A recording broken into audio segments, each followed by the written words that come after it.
What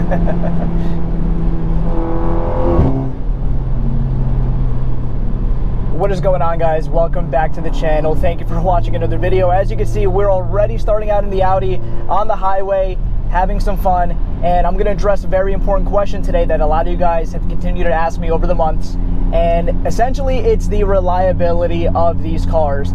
And since a lot of you guys know, I have a full hybrid setup with pretty much every bolt-on you could get on these cars without opening up the engine.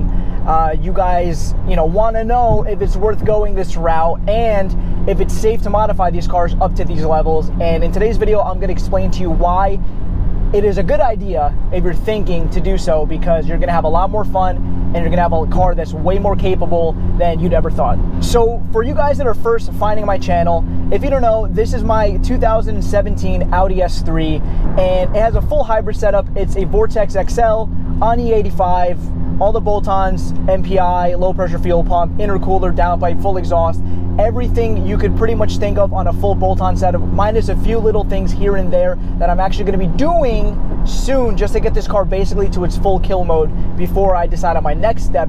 But this is basically your typical full bolt-on hybrid setup. This car easily makes over 500 wheel horsepower. It's ran multiple 10-second quarter-mile passes, full weight, not a great 60-foot on terrible tires, by the way. And by terrible, I mean they're pretty worn out, and they're the tires that I'm on right now, which are Continental Extreme Contact Sports, but they are very worn out, and I was still able to manage my best run of a 10.8 at 131 miles per hour.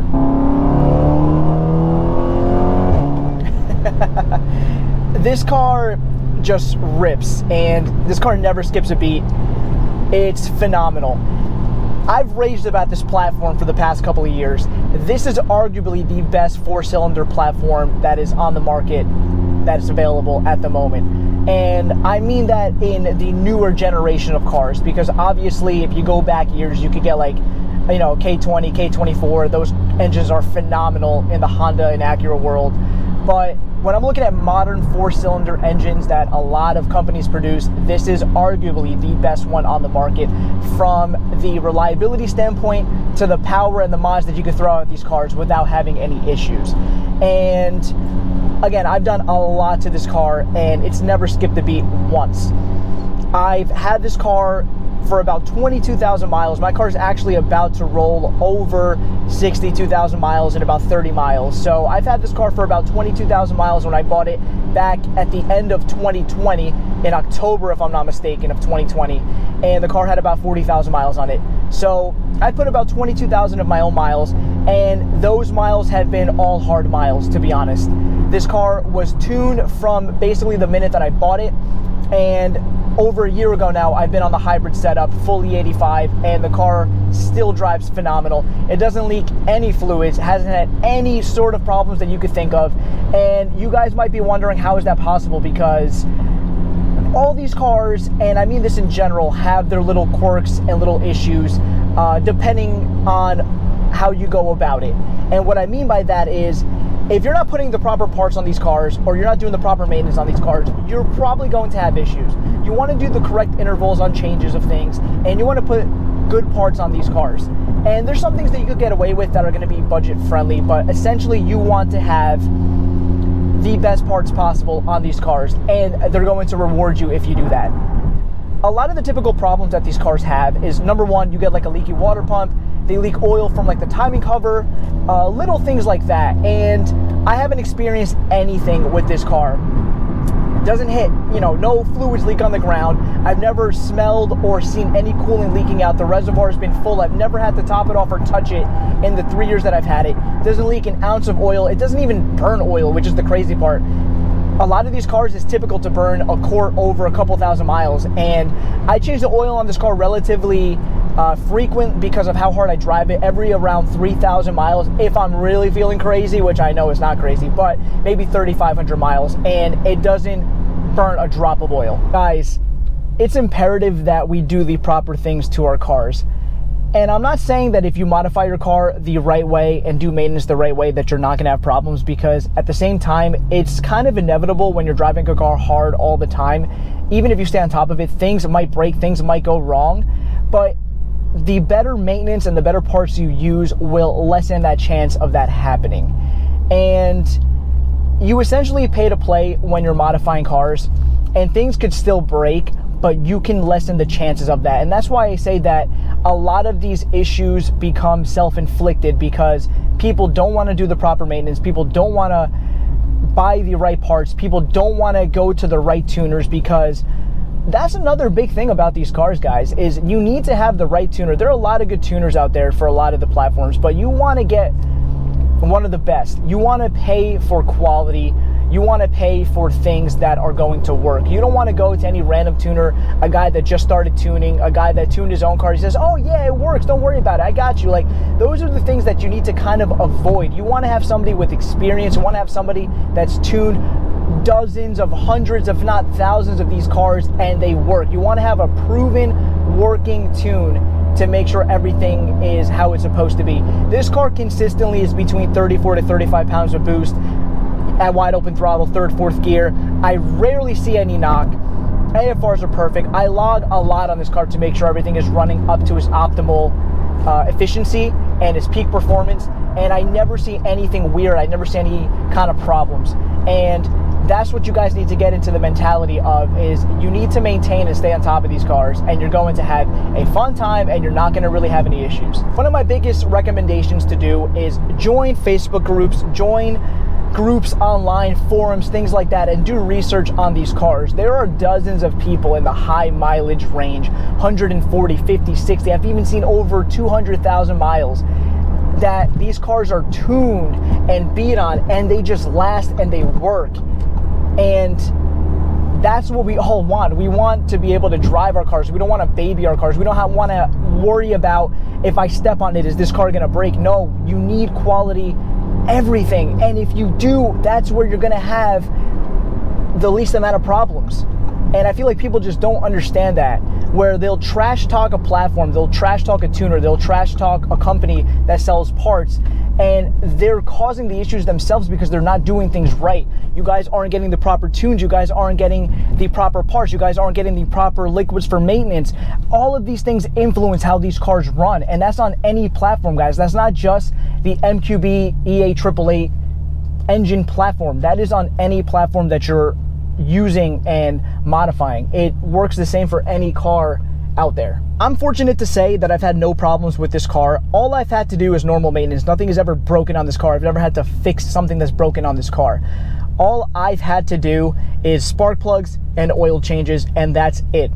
I do my spark plugs every other oil change, so every 6,000 to 7,000 miles in that range. And the reason why is because when you tune these cars, you want to stay, again, on top of the maintenance. And these plugs can last longer. I use the Denso, the 5750s for the hybrid turbo setups, and it can last probably 10 to 15,000 miles, which, again, isn't a lot, but, and I have the perfect opportunity for a pull here.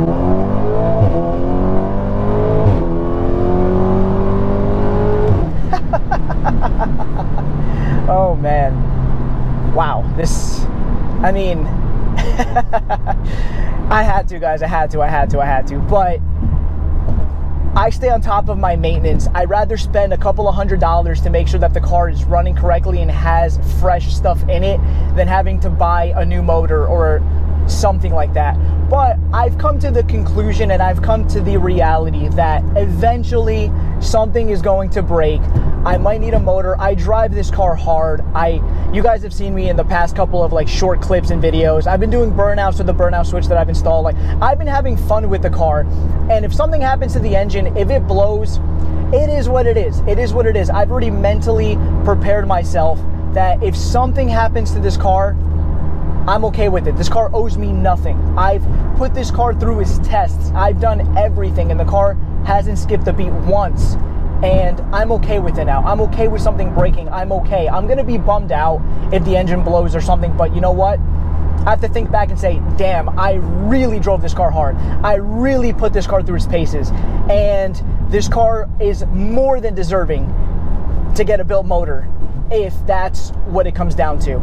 I'll cross that bridge when I get there, if I get there. We'll see what happens. But guys, these cars are reliable. This is one of the best engines that Volkswagen and Audi has made. These engines are phenomenal. The platform is fantastic. They work. you could put a lot of power into these cars and not have any issues. And like I said, join your forums, join your Facebook groups, check things out online, and you're gonna see so many people with the same stories. We gotta remember too that a lot of times when people are talking online, it's a lot of negative things. All the people that don't have issues don't post their stuff online typically.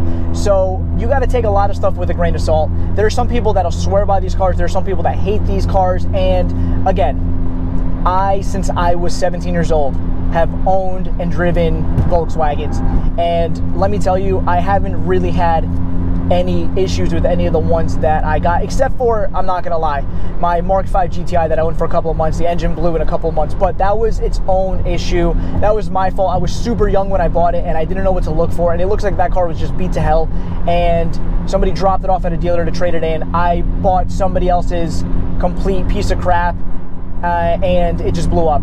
But anything else besides that, like, I've had no issues with, and I've been very fortunate from all these different engines that I've owned, from the 2.5s, 1.8Ts I've had, 2.0Ts, I've had the TDI, like I've had a lot of renditions of Volkswagens, and they've all been great. And it goes back to just staying on top of these cars, guys. If you ask me, I say go for it. You want to do your stage 1, stage 2, full bolt-on hybrid, go for it, go for it. You're gonna have fun. Just remember, stay on top of your stuff. If you stay on top of your maintenance, you will most likely not have many issues. But remember, especially on a setup like I have right now, you are pushing these cars to a limit where you're getting kind of past the point of no return, where at any second something can happen. And when you're stage 1 and stage 2, failure is still a possibility, because you're still modifying the car to do something that it didn't come like from the factory. And we got to remember that we are basically just upping the chance of something happening by putting more boost and more timing and parts on the cars that I know we think they belong, but they didn't come like that from the factory. So we're pushing these cars to a limit where we are now risking damages. And like my car, I'm basically at the point where any pull that I do might be the last one for this engine. Honestly, that's just how it is. And that could also happen in stock form. I know people have blown up engines in stock form. Things happen, but you're reducing the chances by doing the correct things. And that's basically where I'm coming from. So to conclude, guys, how reliable has my big turbo Audi been? It's been very reliable. I've had no complaints, no issues, and if one day I do have an issue, that's okay. I've come to accept that one day that's gonna happen. And again, for me, it's okay. I'm at that point where I've had my fun with the way the car is, and if I wanna do more and make more power, I'm gonna have to build the engine. I'm probably gonna have to get a bigger turbo, obviously, even a full frame setup. We'll see where we go. But as of right now, the car is phenomenal. It's been reliable. It doesn't leak anything. This car owes me nothing. This car has been a pleasure. It's by far been my most favorite car to own and my most favorite car to drive. And the good thing is, you guys could enter this platform with many different cars. You could get a Mark 7 GTI and you could pay, you know, $13,000, $14,000 for one, depending on the mileage. Like, you could get into these cars for a relatively good deal, and I highly suggest doing so if you're looking to get into this platform. That's a good starter car to get familiar with how these cars are. If you want to go a little crazier, you could get like the S3, you could get the Golf R, which are obviously a tick above Mark 7 GTI or an Audi A3, only in terms of, let's say, stock form with all-wheel drive, because once you upgrade the turbos, they're pretty much all the same, except for little differences here and there in the engines, but they can all handle power. And again, any MQB car, E8 AAA engine that you decide to go with, is going to be a good time. And with that said, guys, go for it. Hopefully you enjoyed the video. Please like, comment, and subscribe. It lets YouTube know that I'm doing a good job. I'll see you guys in the next video. Have a good day.